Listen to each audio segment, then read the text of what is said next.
My name is Angela Montanez, and I am I guess what some people would deem like a health coach, nutrition expert. When I was a child, I had a lot of out of body experiences that would happen like through the night. And I used to sleepwalk, and I sometimes, like literally, I would come out of my body. I didn't know what that was called.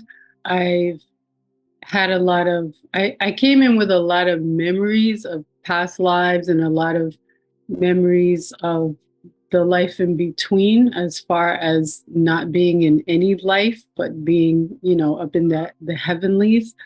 So to me that was normal, and but it's always jarring when you come out of your body.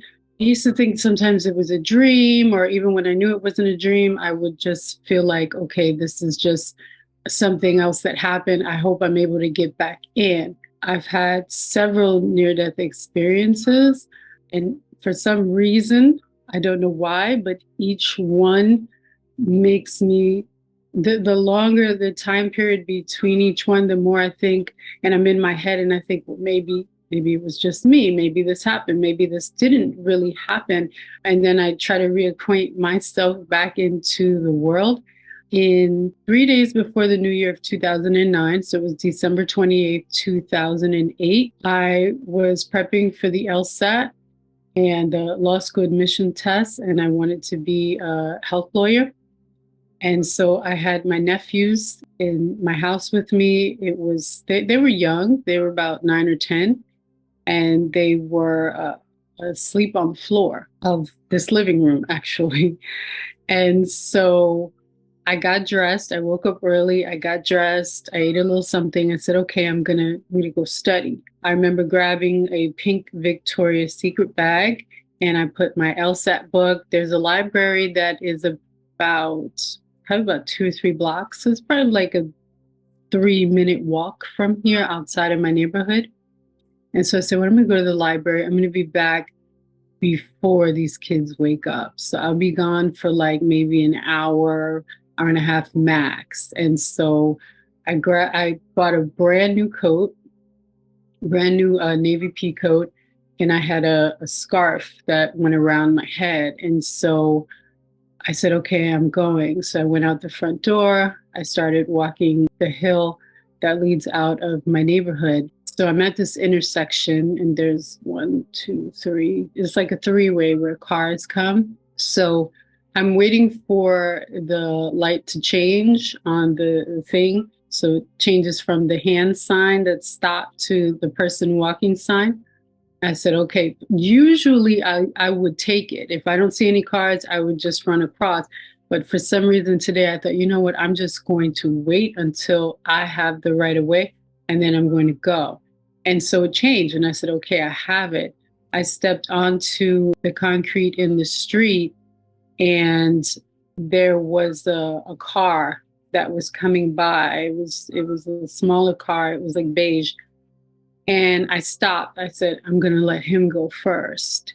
And so he went, and he actually threw up his hand when he went. And then I started walking. And then I felt a hand on my right shoulder. And it kind of had like this, almost like this pullback movement. So it just kind of pulled me back a little bit, but I didn't take a step back. My foot was in the air, and I took a step forward because I thought how odd that is, and there was nobody behind me.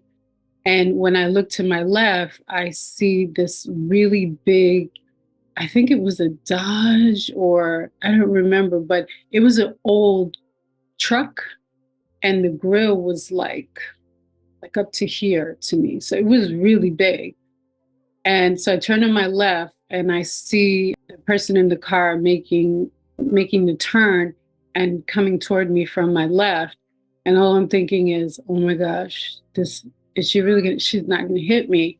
And I looked through the windshield to see if I were to see a driver, and I couldn't see anyone. And then all of a sudden I just knew it. I was just like, I'm about to get hit. And the I felt the bumper on my left thigh and I felt it hit.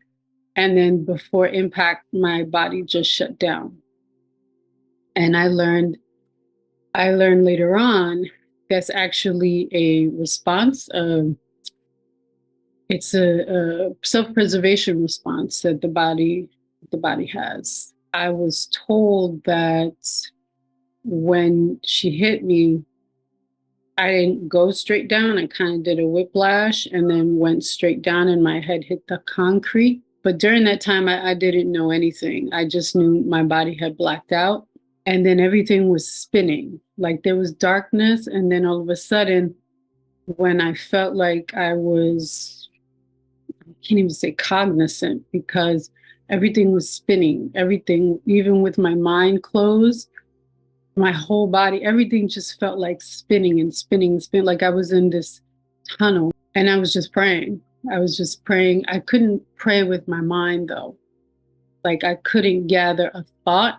So it was almost as if my soul was speaking and it was praying, and I could hear the voice of my soul because my mind was just doing loops, and it was madness. There was no rhyme or reason for what was happening here. So my soul was praying, and I kept hearing myself say, please God, Jesus, someone, please come for me. Please come for me. Don't let me die like this. Please come for me. Someone, please come for me. Show me that you're real. I remember saying that. My soul was saying that. Show me that you're real. Please show me that you're real. There was a point, I don't know how much time passed, but there was a point where it was just silence. It was just silence. And I realized like nobody's coming. Nobody's coming. And then it was like I heard a voice deep down inside say, "You're going to have to do this yourself." And I was like, "Oh my gosh, how do I do that?" Because as a child, it would happen so naturally. I would just wake up and it was like, is that my body? But I didn't know how to do it in this circumstance. And the voice said, "You're going to have to do this yourself." And I was like, oh my goodness. It's like every time I tell this story, I have to take some breaths because I'm back there again. And it was wow. It was wow. Wow. Yeah.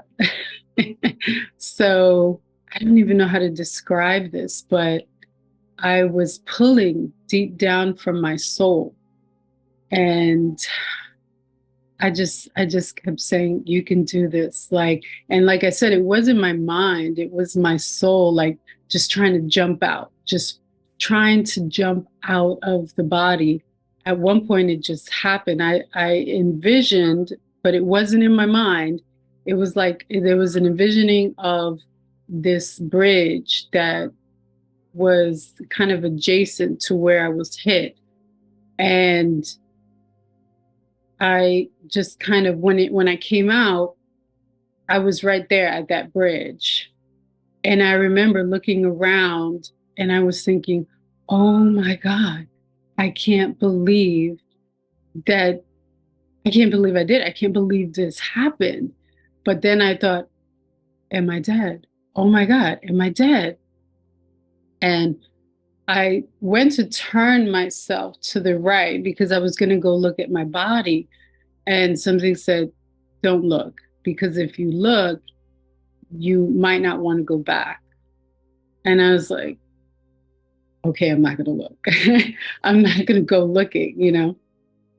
And I just remember absorbing everything. There was so many sights and sounds, but everything was super clear, super clear. And it was like I was seeing everything from a new set of eyes, from a different side of the veil. And the way I saw everything was more intense in color than the way it actually was, especially during the winter time. And I remember thinking, that's right. This is all a game. It just felt like a game, like this is all a game. None of this is real. why have I been fighting myself so much? Why have I been struggling so much when this is not real? It was just mind blowing, and I thought, but it and I said to myself, but it feels so real. It feels so real, like in the struggle, it's so real, and it's not. And it was so frustrating. It was like, ah, okay, so now I get it. I get it again. I get it. I finally get it, you know? And then I said, oh, I realized, oh my goodness, I left those kids on the floor. Okay, I wanna check on the kids. So I didn't look down, but it felt like I still had legs, even though I didn't look down. So I'm just was walking. And then I heard a voice say, you're in the realm of what they say? They said you're in the realm of something. So they said you can fly. And I was like, oh yeah, I can fly. So I start to like glide toward my house. And then it hit me. It was like, wait a minute, well, no.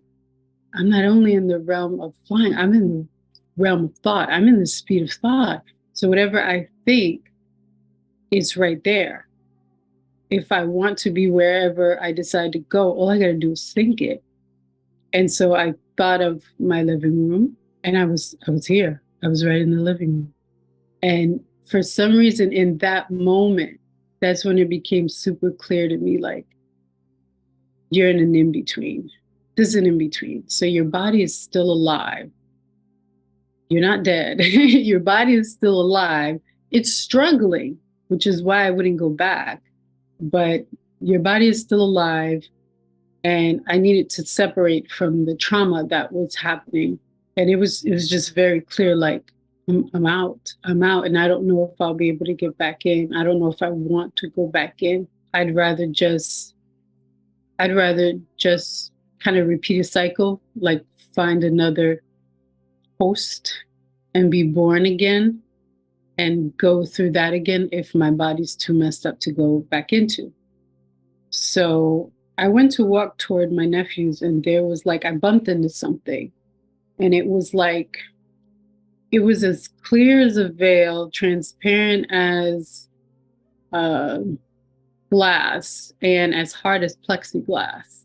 It was like I couldn't, once I walked to, started walking toward them, it was like boom. And I was like, what is that? And then it dawned on me, like, okay, I can't go any further because I'm still in the in between. There's a boundary for me. I don't know why. But for some reason, the couch that was next to them, I was able to sit on that. And so I said, okay, everything was so peaceful around them. There was so much love and so much peace around them. I said, I just want to be here with them. I want to make sure they're okay. I want to relax with them. And so I just kind of relaxed. I just kind of laid down with them. And I looked at them. I was just staring at them. I just felt peace, and that's where I wanted to be. I don't remember how much time passed. I have no clue. I just know that I blacked out again, like everything went dark. And all of a sudden, I hear ambulances, I hear chaos, I feel my body trembling. I hear, like, it just sounds like chaos. I hear my mind. At this point, my mind is very separate from my spirit, and I hear my mind, and my voice is shaky, and my voice is crying and saying, how did this happen? Where was I going? Where was I going? And all of a sudden, I was just like, I got to get out of here. And I separated again from my body because my mind was still doing loops, you know? And so I just separated, and I ended up back here in my living room. I opened my eyes, and I'm still looking at my nephews.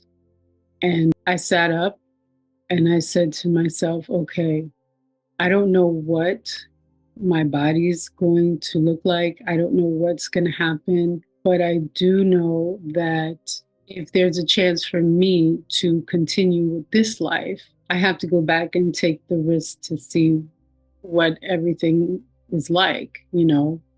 Am I going to be able to walk? Is it, am I going to pass? Or because I'm in this in between and no one still has yet to come. They like to teach me these little, I guess, loving lessons, about self empowerment. That was definitely one of them.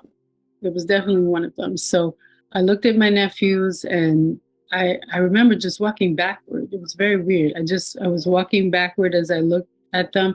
And then all of a sudden I thought about my body and I said, I'm going back. And then I woke up in an ambulance. They were yelling at me, ma'am, are you okay? And I was like, what happened? My head is spinning. And she's like, you got hit by a car. And I mean, I couldn't believe I was able to keep my sense of humor intact. I was like, you're kidding me. And she's like, no, we have to take off your coat and make sure no bones are broken. And I did like a full body scan. I was like, no, nothing's broken.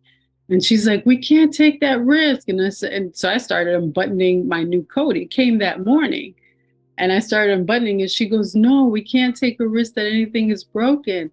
And I was like, what does that mean? And she said, we have to cut your coat. And I said, please don't cut my coat. Please don't cut my coat. I'm telling you, nothing is broken. They took out these giant scissors that I've never, ever seen before in my life and cut the coat in half. And she just kind of did this. And then she goes, nothing is broken. And all I'm thinking is, she cut my new coat. She cut my new coat. I mean, and I thought, as long as I'm okay, there's no brain damage, my skull didn't crack, which I knew it wasn't going to. Um, as a child, I had a lot of falls. I would fall down a lot of things, always hit my head. When that happens, bone continually grows over bone consistently when there's trauma. So my head was hard.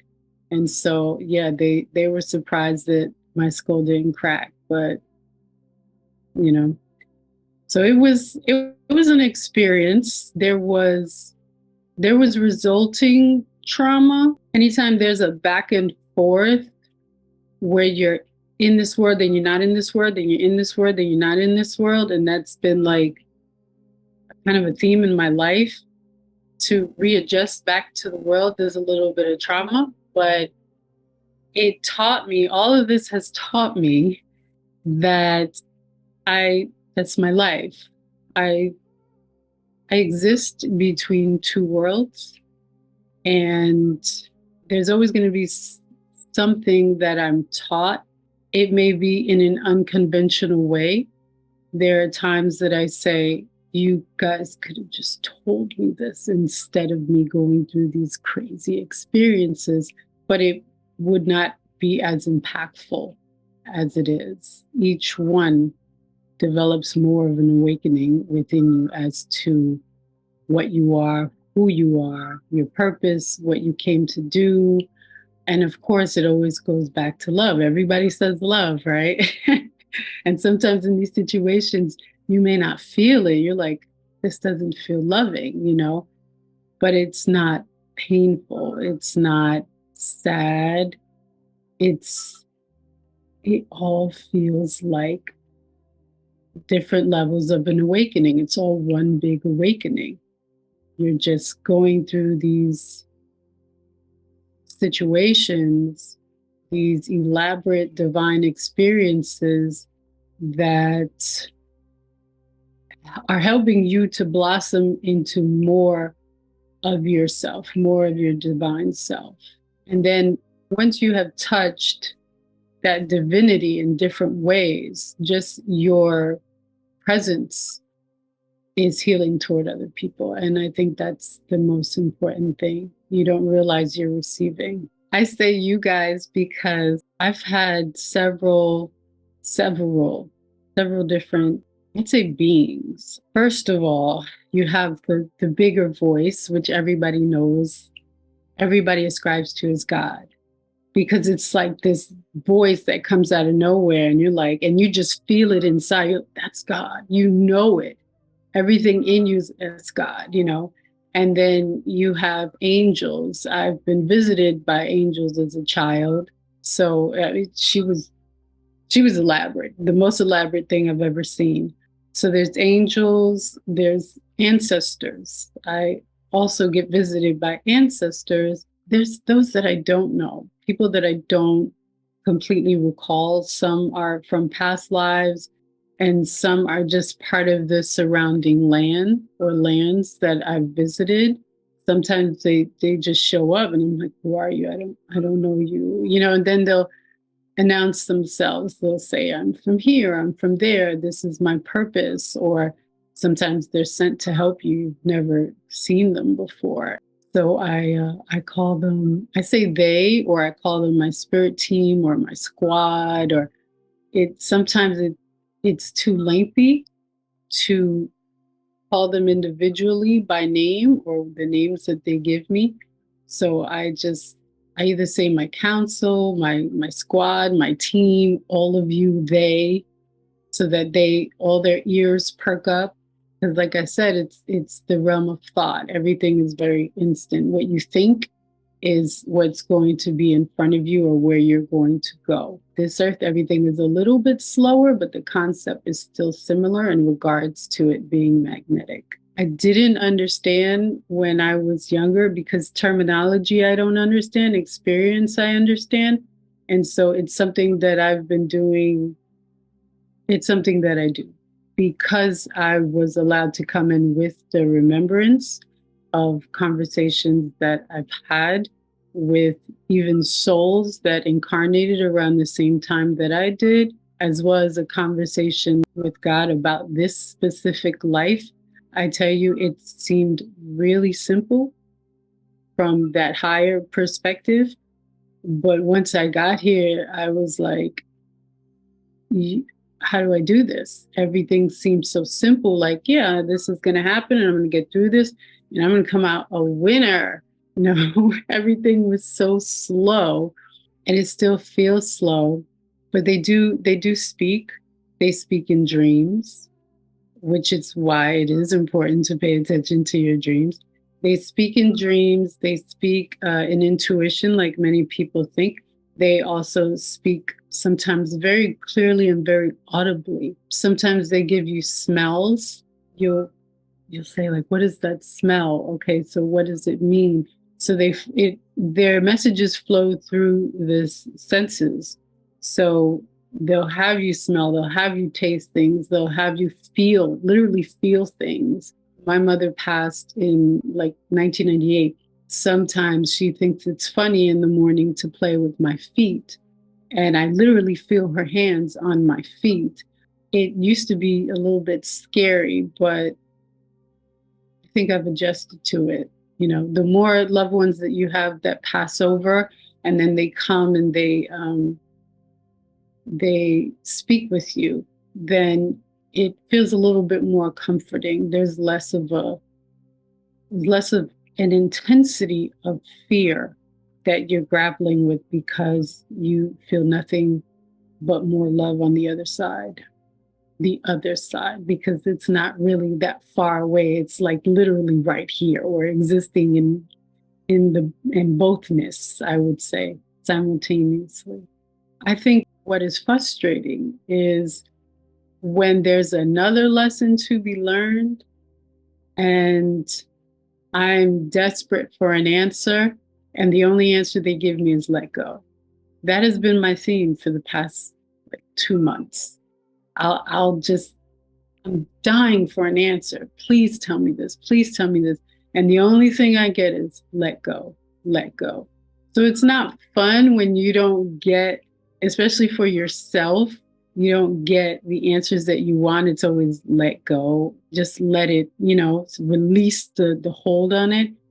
But then I'll go out and I'll meet other people and it's like their lives just become illuminated, and I'm like, oh my gosh, and oh wow, you have this ancestor, or oh, you're doing this, oh, your soul is so brilliant, and it's all these conversations. And then when I part ways with these people, I think to myself, well, that was wonderful. Wow, I feel all that love that just happened. Okay, what about me? What about me? Are you going to answer my question finally? So it's not that simple when it comes to the self, because I'm still on this learning journey, this uncovering journey, this accepting journey, I would say, acceptance, because it's not easy to accept a great deal of the aspects of this type of life that I'm living in regards to the way I communicate and the way that, you know, I deal with spirit, because you fight a lot. I fight a lot, because I want to have, and you want to have this life that you're like, no, this is what I want to do, and it's like, well, you can do that, but this is the better way.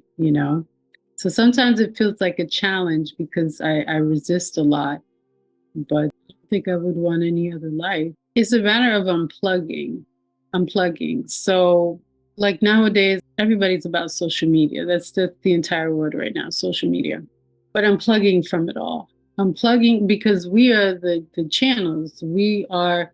This is the phone line right here. We're not landlines. Well, sometimes that's actually what we need, is to be plugged in. We need to become a landline, but so far we're all mobile, right? And so we're all these mobile phones walking around with a lot of different interferences that come in that want to take our focus and our energy. And so what we do need to do is just kind of unplug from everything and then become a landline.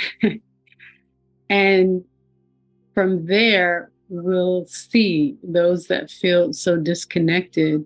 We'll see that it's an illusion. It's an illusion that we're disconnected, you know? So when you feel disconnected, that's part of the illusion, kind of like fear is part of the illusion. That's part of my bigger purpose. But so you plug in as the landline, you plug in, and everything else shuts off. Some people have to do, that's why some people do, they go on like pilgrimages, or they go to places where they can completely be electronic free. And they oftentimes love it so much better and have trouble reassimilating back into the world, because you're plugging into the natural world and back into you, and then you become the conduit. And so the clearer you are as the conduit, the more you're going to be able to see and understand and even be able to interpret divine energy and the communication between. Because all of this life is communication. The way the sun communicates with the plant, with the soil, it's a dual communication, and we are the same way. So once we plug in, some people have been doing this for a very long time, especially as children, when some type of traumatic situation has occurred for them, they go inward very, very quickly. So you plug in, everything else shuts down, and you just become the conduit. As a child, I did it as I slept. Wasn't something I thought about, but there was a very long space of time where I was dying in the hospital as a child, and I didn't want I didn't want books. I didn't want TV. I just wanted to be in a quiet room day and night.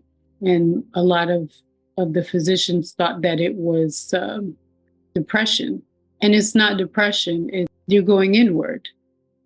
You're going inward, and that helps you to pull out the strength that you need. But it also helps you're clearing yourself as a channel, as the conduit.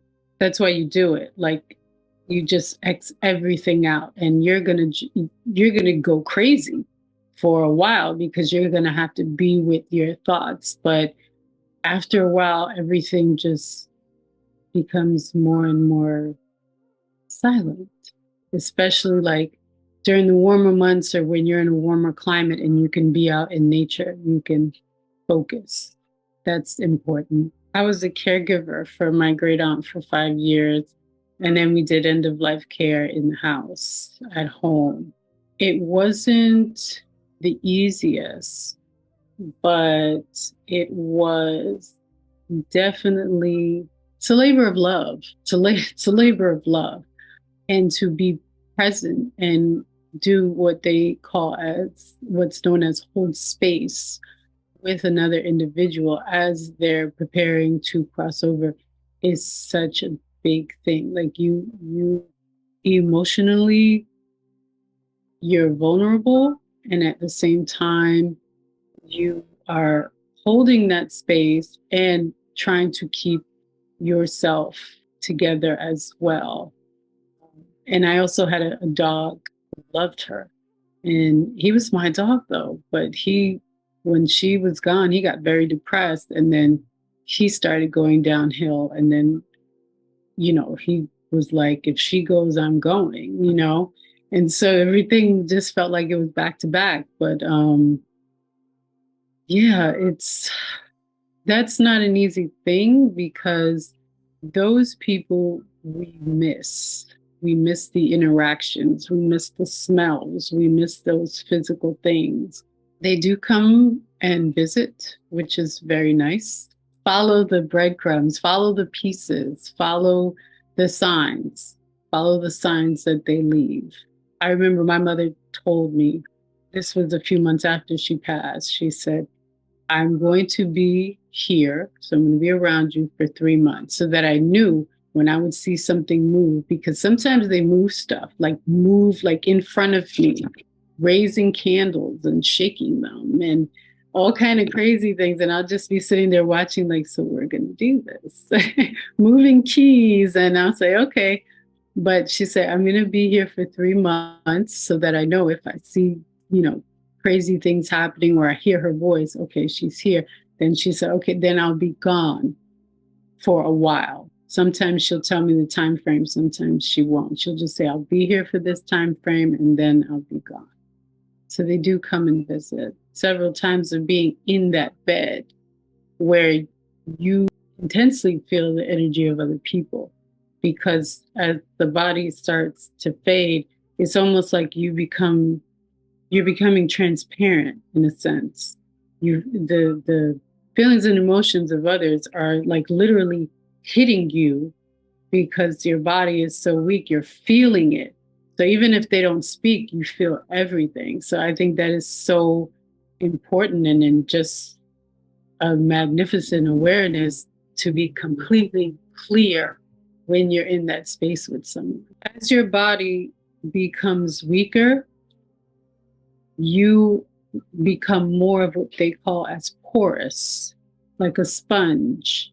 So as your body is weaker, your spirit is almost like more, there's more of it. And usually what happens with that is you're absorbing everything. See, the body on this earth really helps us to almost shield, in a sense, all those other things that are happening. Some people that are very, very highly empathic, like you and I.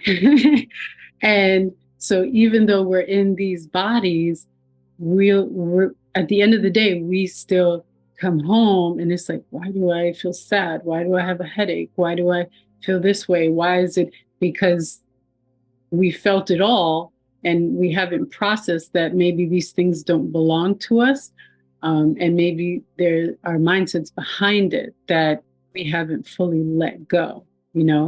But as the body starts to digress, you become more porous. So spiritually, you're intaking more because there's less of the body that is covering. As when you have the experience, those that have gone through the experience, that's how you realize, you learn. You're like, wow, when I went through that, my body was, I mean, it was a low point, several low points, but that's one of the things that you learn. You're like, wow, I cannot move, but I'm feeling everybody's thoughts right now, and I'm feeling all this energy. And that's why there are some people, when they're in the hospital, they'll say, I don't want nobody to come, or I only want this person to come, because they are receiving it all. And it has to be, if they have a shot at healing, it's got to be the right energy around it.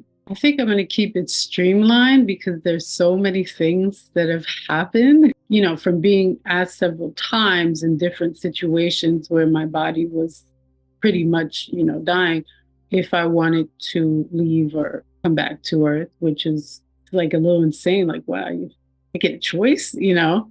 But I think you would like this part of what I'm going to say, because I don't share it with everybody, but I keep feeling like you like this. I did have two encounters where basically it's what people will call abductions. I didn't look at it as an abduction. The first time I didn't see it as an abduction. It was just the weirdest thing that ever happened to me. And then I was rubbing my eyes and I was like, nah, I'm in a dream. I'm in a dream. And then I opened my eyes again and it's like, I'm still here. And it's not a dream. Like, it's not a dream. There are other beings. They're not alien type in nature, but they have been turned alien. They're almost like these divine beings that have, how we wear human suits? They kind of wear their suits, but they come and they work on the bodies. They work on our bodies. So I've had the same people come and they've worked on my body twice to keep it from completely degrading. And I always thought, oh my God, that was the craziest experience. Never told anybody. I had a woman approach me and she said, you had this experience and you saw this on the ship wall. And I was like, I never told her that. I never told anybody that.